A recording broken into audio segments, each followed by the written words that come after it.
I know that it's a good cause, and I just feel like the migrants are, it's like they're not even being treated like human beings. And I just wanted to be a part of this work, be a part of this public statement. It's really important that people know that, we're all human beings first.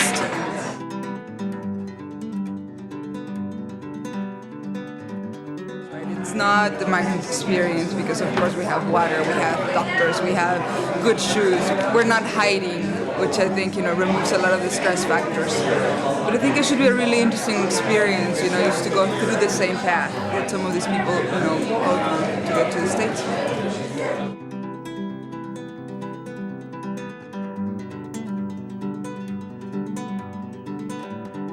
I am nervous though, just for the fact that I'm away from my kids for a week, and I haven't been away from them at all.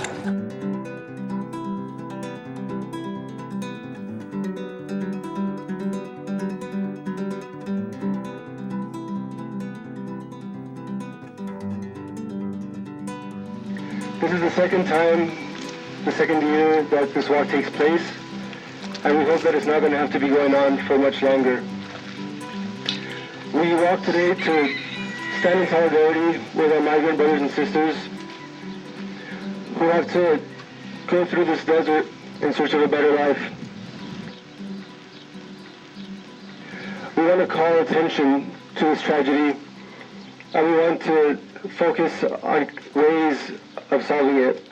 One of our main goals is to refocus the debate over immigration in the United States, to look at the tragedy and the causes of why people are forced to leave their homes and go north in search of work. We've seen that the debate is usually centered on what they're doing, how are they affecting our communities, whether it's good or bad. And there's never any talk of why they have to go in the first place and of what they have to go through in order to get to where they're going. So it's important to acknowledge that we're not trying to imitate the migrants, that we're not going to be able to say, I've experienced what they've experienced, and now I know what it's like. We can in no way get near that feeling that they have to go through. So I just want to thank everybody for being here today. And this is going to be a good week.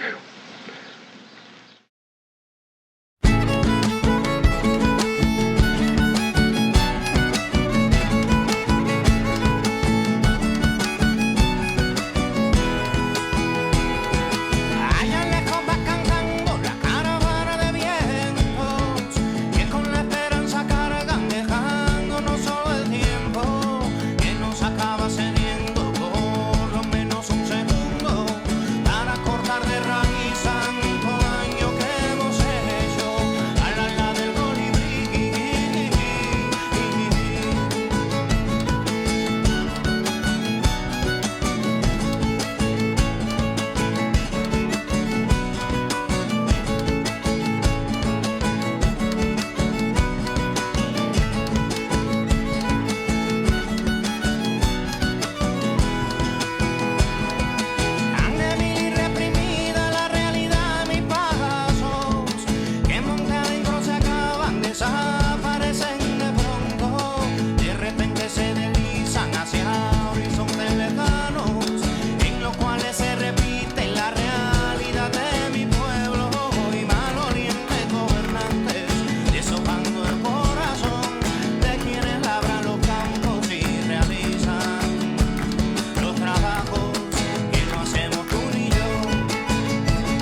you think yesterday went with you?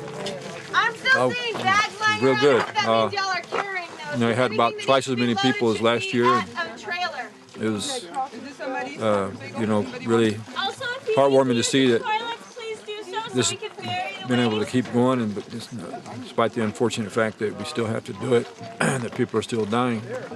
You know, the best experience is about just doing a walk in general. It's just the camaraderie and people coming together and pitching in and doing their part, and it's just really, you know, I could keep doing this indefinitely, really, you know, doing walks like this, but, you know, we're not out here just to have fun and as a recreational activity or anything like that, where we're trying to call attention to, you know, a bigger problem, and the fact that migrants are paying for their lives just for trying to come over here to provide for their families. So it's really a tragic situation.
Wanted to really do it? Yeah, I really wanted to do the walk.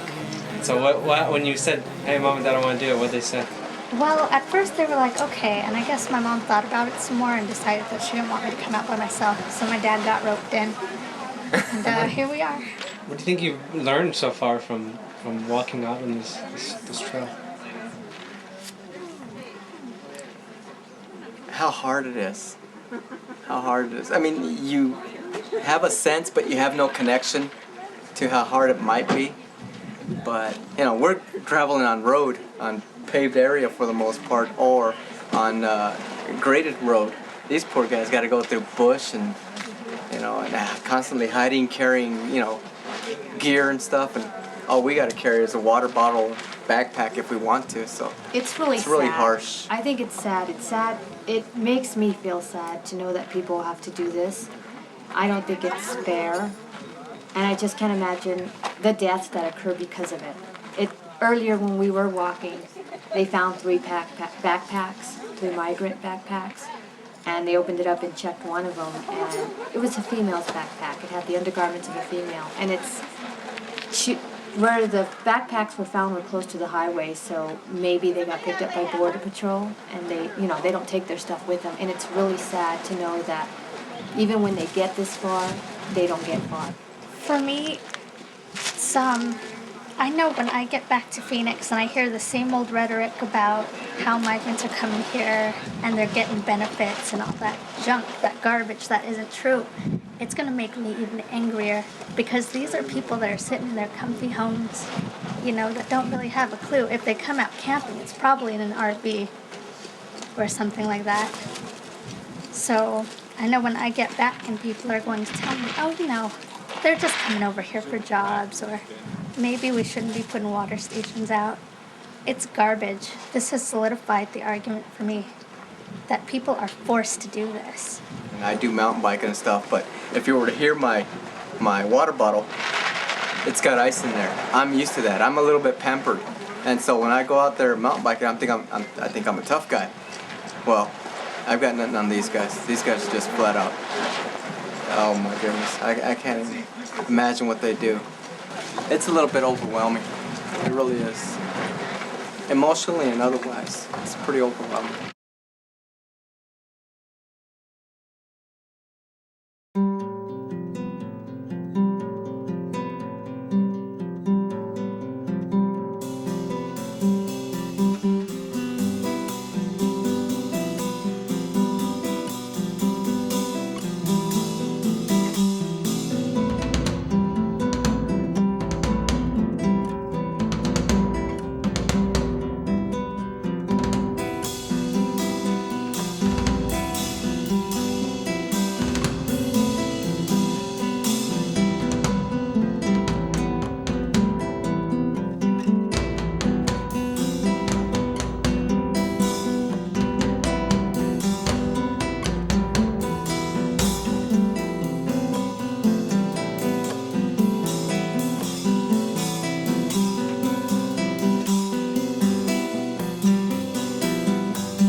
realize that there are tens of thousands of people in the Southwest who think it's an absolutely wonderful thing when an illegal immigrant dies in the desert. If only we could just shoot them. I just read about your 75-mile walk you took a few days ago, and all I have to say is all of you people who aid criminals should be tried in court. You are committing treason. End of message.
Time is always a factor, not as far as hours, but as far as the sun. You have a real sense of racing the sun out here.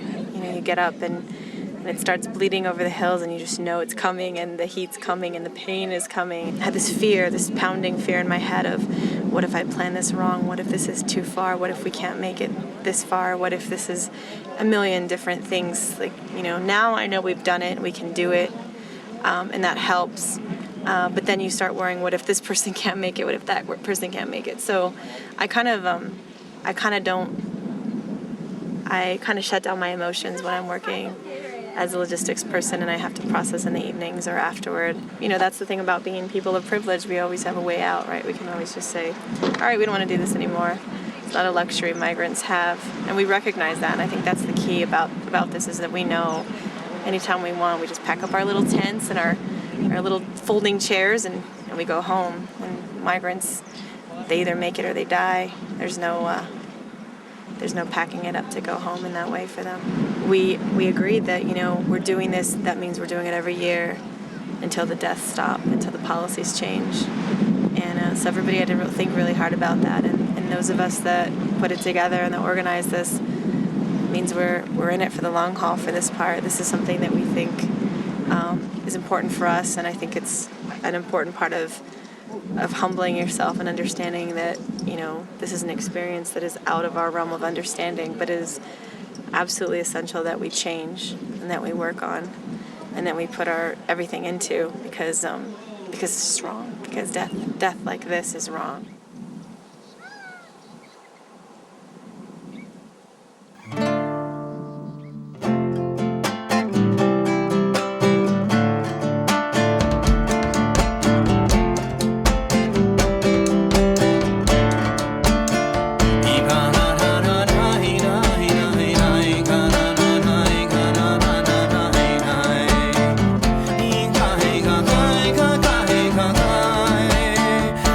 Na na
Ricardo Ibarra Telles, María Aparecida Rodríguez, Sofía Beltrán Galicia, Noé Álvarez Cortés, Ángel González Hernández, varón desconocido y presente.